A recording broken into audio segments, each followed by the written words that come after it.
the Kentucky Senate debate. Welcome to Bigelow Hall on the campus of the University of Louisville for tonight's political debate sponsored by WHAS-TV and the University of Louisville. Tonight's debate will be between the candidates for U.S. Senate. I'm Mark Hebert. I'm from the University of Louisville. I'm the Director of Media Relations, and I am going to be moderating this debate. We also have 4 reporters who will be asking questions of the candidates. Reporters are Joe Arnold, the political editor from WHAS-TV, Joe Girth, political writer and columnist for the Louisville Courier-Journal, Greg Stottlemyre, who covers government and politics for WTVQ-TV in Lexington, and Gene Burke, the anchor and managing editor for WBKO-TV in Bowling Green. The reporters will be asking questions of the 2 candidates, Democrat Jack Conway and Republican Rand Paul. Now, we do have a live audience here in Bigelow Hall. They've been asked to refrain from applauding until after each candidate's closing statement. We've told the candidates the moderator has a little bit of leeway here, so if they don't answer the questions to the satisfaction of these reporters, they'll be allowed to ask some follow-ups. And if they believe that their opponent has said something about them that they need to respond to, I'll give them a little leeway on that, too. Now, a coin toss before the debate was won by Jack Conway. He has elected to go first in the opening statement. Rand Paul had the second option and has chosen to go last in the closing. You each have 90 seconds for your opening statements. Mr. Conway, you're first. Well, thank you, Mark, and thank you to the University of Louisville and to WHAS for hosting us here tonight. Elections are about choices, and this one is a choice between right and wrong. As your Attorney General, I've taken on the issue of drugs and crime. Rand Paul has said that drugs aren't a pressing matter in the Commonwealth of Kentucky. Rand Paul is wrong. As your Attorney General, I've looked out for seniors when people would try to scam them or take advantage of them. Rand Paul has said that seniors need a $2,000 deductible for Medicare. Rand Paul is wrong. As your Attorney General, I've taken on the pharmaceutical companies when they lied to us about the price of drugs and took on the oil companies when they gouged us. Rand Paul would not let the government hold them accountable in any way whatsoever, and has even gone so far as to say that going after BP is, quote, un-American. Rand Paul is wrong. But what worries me the most is that Rand Paul is on record as saying that we haven't followed the Constitution in this country since 1937. And 1937 is not picked randomly.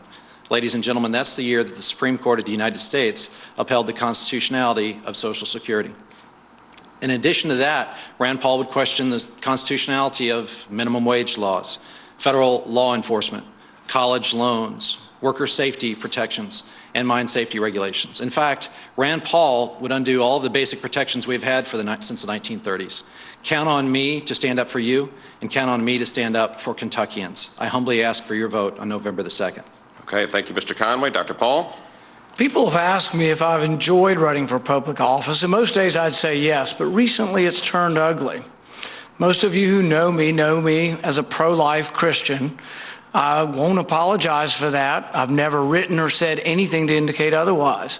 I'm disheartened that my opponent has chosen to attack my religious beliefs. We have serious problems in our country. We have to have a serious discussion, and he's descended into the gutter to attack my Christian beliefs.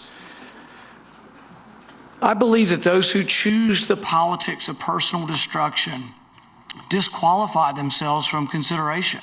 I believe that those who stoop to the level of attacking a man's religious beliefs to gain higher office, I believe that they should remember that it does not profit a man to gain the world if he loses his soul in the process.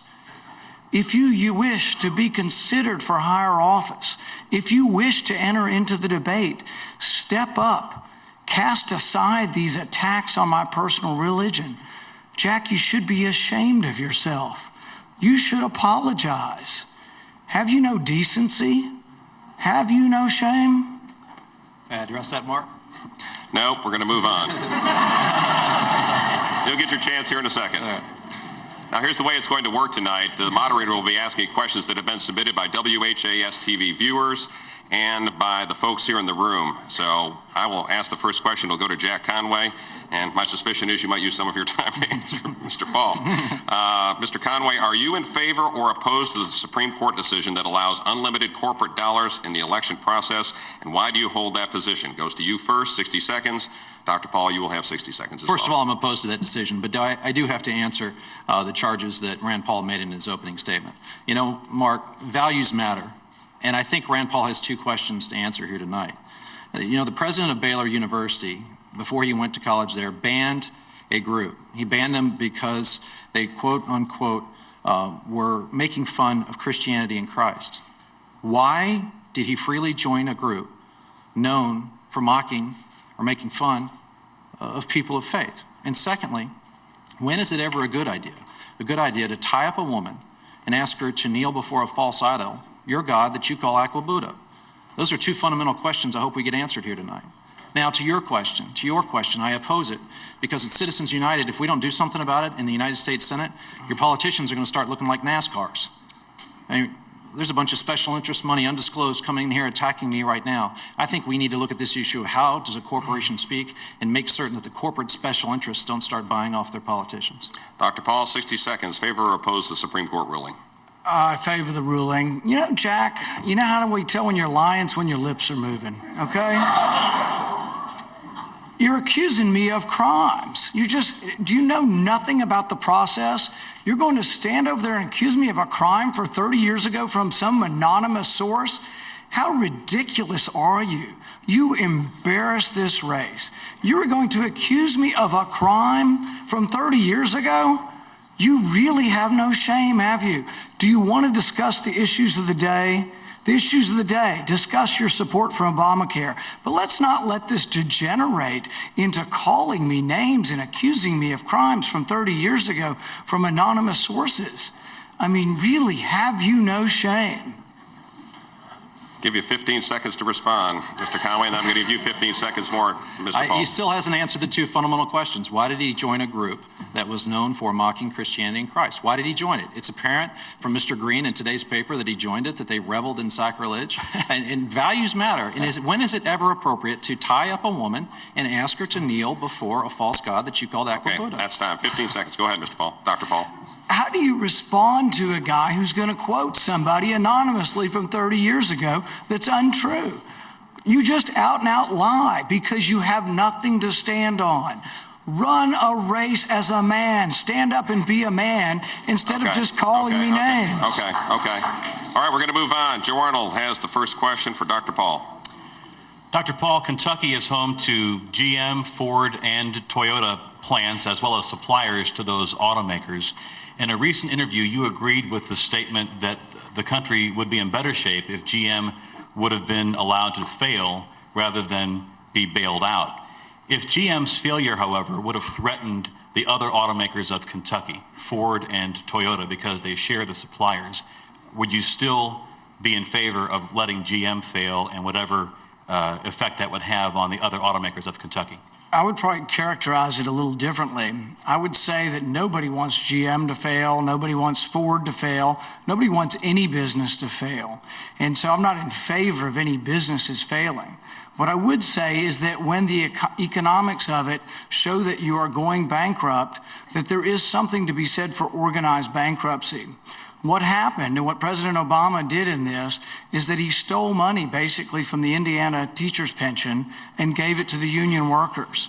The teacher's pension was in what you call a bondholder that was a preferred bondholder.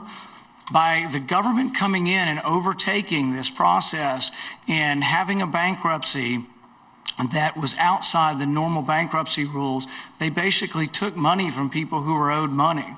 Bankruptcy also causes efficiencies to occur. Through bankruptcy, they would have become a more efficient process. Fruit of the Loom went bankrupt in my town. I wasn't for it, but out of that bankruptcy, they became more efficient, and Warren Buffett bought them. Jack Conway, 30 seconds. Well, I wouldn't want to see GM go bankrupt. I wouldn't want to see the auto workers in and around Bowling Green go through that. I wouldn't want to see Ford go bankrupt. I wouldn't want to see the auto workers in and around Louisville go through that. But moving forward, this is really about who has a jobs plan for the future. I have a plan. My opponent does not. My opponent's plan is he said that we're going to need to have our people get jobs with lower wages, and they need a little tough love. You know, that's not a jobs plan. Go to my website at jackconway.org. Look at our hometown tax credit. Estimates are to create 11,000 jobs here in the Commonwealth of Kentucky. Joe Girth, question for Mr. Conway.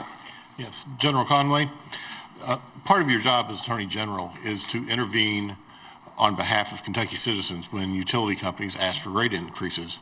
But at the same time that you were doing this, you were also accepting contributions from people tied to some of these same utilities. The Executive Branch Ethics Commission cleared you of charges, but some would still argue that it was not smart politically to do this, and it also doesn't pass the smell test. How can voters be sure that you are going to be representing them instead of the utilities? Well, the proof's in the pudding, Joe. The fact of the matter is that since I've become Attorney General, I have saved the ratepayers of this state well over $100 million and opposed the recent increases for LG&E and KU and AEP.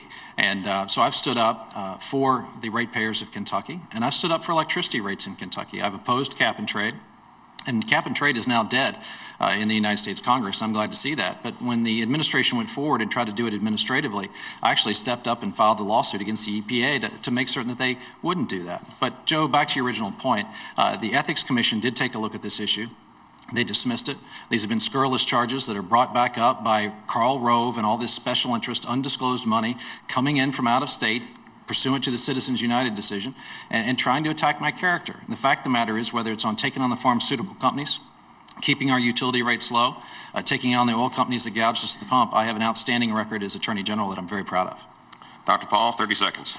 Actually, it was Lieutenant Governor Dan Mongiardo who brought up these charges, your fellow Democrat, and he thought they were serious. He wasn't cleared of the charges. They just said they didn't have jurisdiction over the charges. It is a clear conflict of interest for him to have been taking this money while deciding the cases. It is very important. It is something that should be brought up, and I think really he hasn't completely explained himself on this.